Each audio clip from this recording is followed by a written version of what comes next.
Bonjour à tous et bienvenue sur ma chaîne de tribulation littéraire. Aujourd'hui mes petits loups, nous nous retrouvons pour un nouvel update lecture avec pas moins de 4 romans que je vais m'empresser de vous présenter. Et pour commencer, j'aimerais vous présenter une presque relique de ma palle puisque ça faisait 1 an, voire même plus, qu'il y traînait.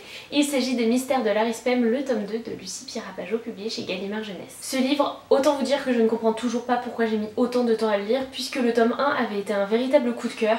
J'avais adoré l'ambiance, les personnages, l'histoire qui était hyper originale et je sais pas ce qui s'est passé. Voilà. Surtout qu'en plus, ce roman, je me l'étais fait dédicacer à Livre Paris par l'auteur, qu'elle m'avait vachement motivée à le lire, mais il est resté sous les piles d'autres bouquins. Mais j'ai quand même réussi à le lire finalement. Je ne vais pas vous résumer cette histoire puisque on est dans un tome 2 et je risquerais de vous spoiler. Du coup, je vous remets en barre d'infos ma chronique du tome 1 que vous retrouverez sur le blog et je vais surtout vous parler de mon ressenti lors de la lecture.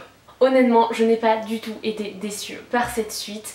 L'auteur m'avait prévenu, c'est vraiment, en tout cas pour elle, le meilleur. Enfin, il est meilleur pour elle que le premier tome.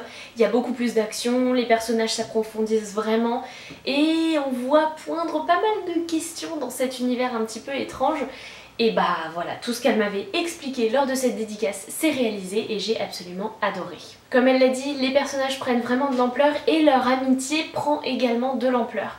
On va retrouver Nathanaël, Carmine et Liberté qui vont vraiment avoir une très belle évolution, mais tous les uns par rapport aux autres en fait. On va les voir évoluer et s'approfondir les uns grâce aux autres et ça fait énormément de bien. En fait, j'ai trouvé que c'était hyper complexe dans les relations entre les personnages, voilà. J'ai trouvé ça super bien fait de la part de l'auteur et c'est ce qui m'avait peut-être un petit peu manqué dans le premier tome puisqu'il y a certains personnages qui n'avaient pas tant de profondeur que ça et là, le tome 2 rattrape largement.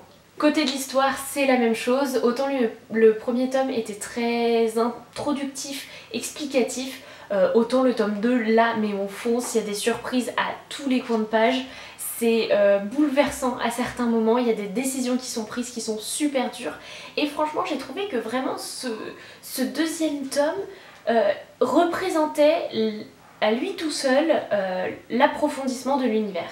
Donc voilà, autant vous dire que ce second tome, je l'ai absolument adoré et je ne peux que vous conseiller de foncer sur cette saga.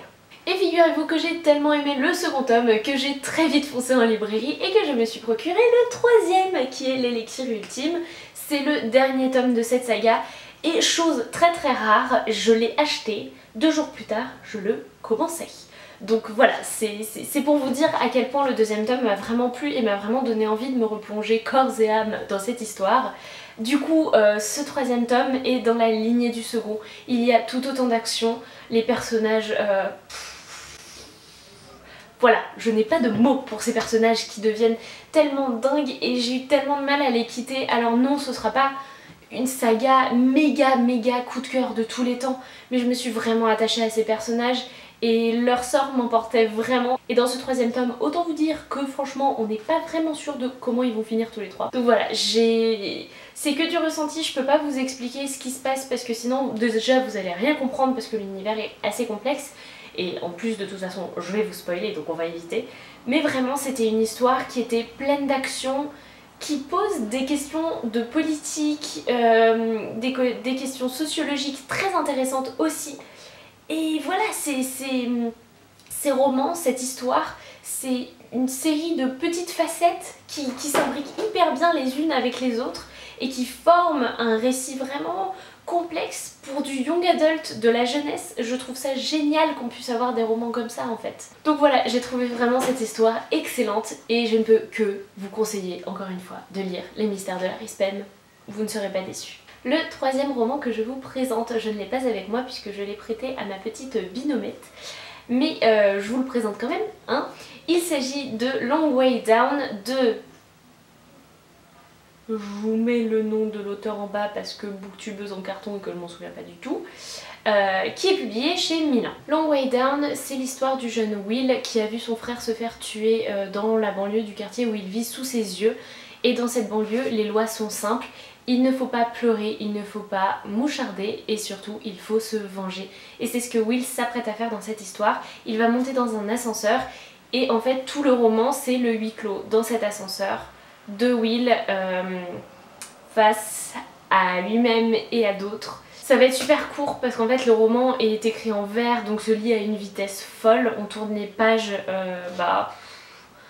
j'ai jamais tourné des pages aussi vite parce que des fois la mise en page fait que y a très peu de mots à lire.